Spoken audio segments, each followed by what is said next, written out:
1400 വർഷം പഴക്കമുള്ള ഒരു മസ്ജിദ്. അറേബ്യയിൽ നിന്നും കടൽ കടന്നെത്തിയ മാലിക് ദിനാറും അനുയായികളും നിർമ്മിച്ച ഇന്ത്യയിലെ 8ാമത്തെ പള്ളി. അറേബ്യൻ മിനാരങ്ങളുടെ ശില്പശൈലിയും കേരളീയ വാസ്തുശില്പ മികവുമെല്ലാം സമന്വയിക്കുന്ന അപൂർവങ്ങളിൽ അപൂർവമായൊരു മസ്ജിദ്. ഉത്തര കേരളത്തിലെ ഈ പ്രധാന തീർത്ഥാടന കേന്ദ്രം സ്ഥിതി ചെയ്യുന്നത് കാസർഗോഡാണ്. അപ്പോൾ കാണാം AD 644 പണിത കാസർഗോട്ടെ മാലിക് ദിനാർ മസ്ജിദിന്റെ വിശേഷങ്ങൾ.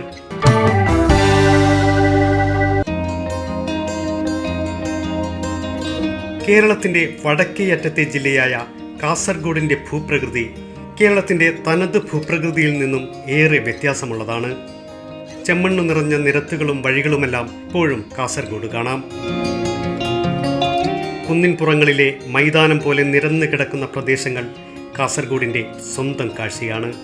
ഇത്തരം ഉണങ്ങി വരേണ്ട പ്രദേശങ്ങൾ അടുത്തിടെ ഇറങ്ങിയ കാസർഗോഡൻ സിനിമകളുടെ പ്രധാന ചേരുവയുമായിരുന്നു. കശുമാവിൻ തോട്ടങ്ങളും കവുങ്ങിൻ തോട്ടങ്ങളുമെല്ലാം ഇവിടെ ധാരാളമായുണ്ട്. 12 നദികൾ കാസർഗോഡൻ മണ്ണിലൂടെ ഒഴുകുന്നുണ്ട്. നദികളിലെ തൂക്കുപാലങ്ങൾ കാസർഗോഡിന്റെ മറ്റൊരു മനോഹരമായ കാഴ്ചയാണ്.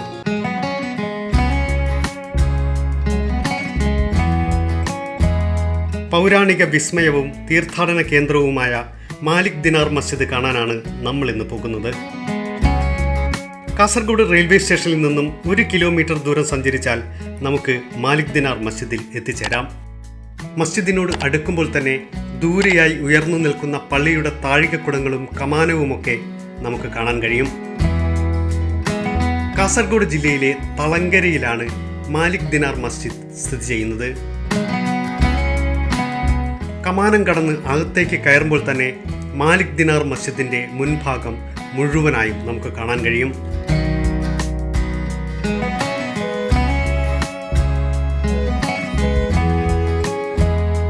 ഈ കാണുന്ന വലിയ പള്ളിയുടെ നടുവിലായി മരവും ഓടുമെല്ലാം ഉപയോഗിച്ച് പണിത ചെറിയ പള്ളിയാണ് 1400 വർഷം പഴക്കമുള്ള മാലിക് ദിനാർ മസ്ജിദ്. വെട്ടുകല്ലിൽ പണിത മനോഹരമായ മതിൽക്കെട്ടുകൾക്കിടയിലെ നടപ്പാതയിലൂടെ മസ്ജിദിന്റെ അകത്തേക്ക് നടന്നു. 1400-ലധികം വർഷം പഴക്കമുള്ള കേരളത്തിലെ അതിപുരാതന പള്ളികളിലൊന്നാണ് മാലിക് ദിനാർ മസ്ജിദ്.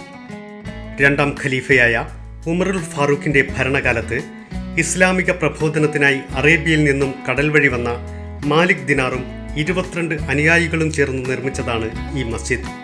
കേരളത്തിലും ദക്ഷിണ കർണാടകയിലുമൊക്കെയായി അവർ 10 പള്ളികൾ അന്ന് പണിതുയർത്തുകയുണ്ടായി. ഇന്ത്യയിലെ തന്നെ ആദ്യത്തെ മുസ്ലിം പള്ളിയായ കൊടുങ്ങല്ലൂരിലെ ചേരമാൻ മസ്ജിദാണ് മാലിക് ദിനാർ പണിത ആദ്യത്തെ പള്ളി. ഇവർ പണിത 8ാമത്തെ പള്ളിയാണ് കാസർഗോട്ടെ മാലിക് ദിനാർ മസ്ജിദ്.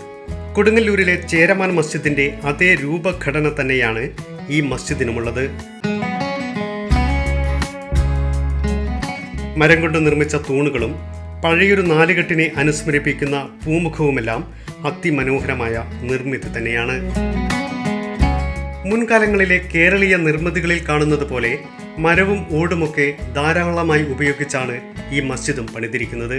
തൂണുകളെല്ലാം തന്നെ വലിയ മരത്തടികൾ കൊണ്ട് നിർമ്മിച്ചത് നമുക്ക് കാണാൻ കഴിയും. റൂഫുകളിലും മരം പാകി മനോഹരമാക്കിയിട്ടുണ്ട്. പള്ളിയുടെ ഏറ്റവും മുൻവശത്തായി അറേബ്യൻ മാതൃകയിലുള്ള വിളക്കുകൾ തൂക്കിയിട്ടിരിക്കുന്നതും നമുക്ക് കാണാം. ഒരു വശത്തായി പള്ളിയുടെ മുകൾ ഭാഗത്തേക്ക് കയറിപ്പോകാനായി നിർമ്മിച്ച പിരിയൻ ഗോവണിയും നമുക്കിവിടെ കാണാം.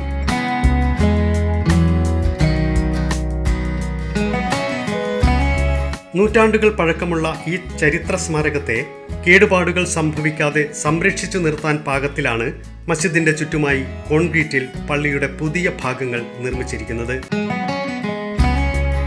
മരങ്ങളിൽ അതിസൂക്ഷ്മമായി കൊത്തിയുണ്ടാക്കിയ രൂപങ്ങൾ, കൊച്ചു ജനാലകൾ, പച്ചനിറം പൂശിയ കിളിവാതിലുകൾ എല്ലാം തന്നെ കേരളത്തിലെ ആദ്യകാല മുസ്ലിം പാരമ്പര്യത്തെ നമുക്ക് കാണിച്ചു തരുന്നു.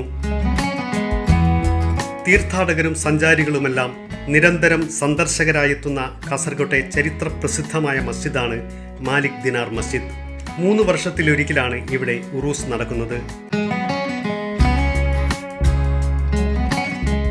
അറേബ്യയിൽ നിന്നും കടൽ കടന്നെത്തി AD 644 കാസർഗോട്ടെ തളങ്കരയിൽ മാലിക് ദിനാറും 22 അനുയായികളും ചേർന്ന് നിർമ്മിച്ച മാലിക് ദിനാർ മസ്ജിദിൻ്റെ കാഴ്ചകളും വിശേഷങ്ങളും ഇവിടെ അവസാനിക്കുകയാണ്.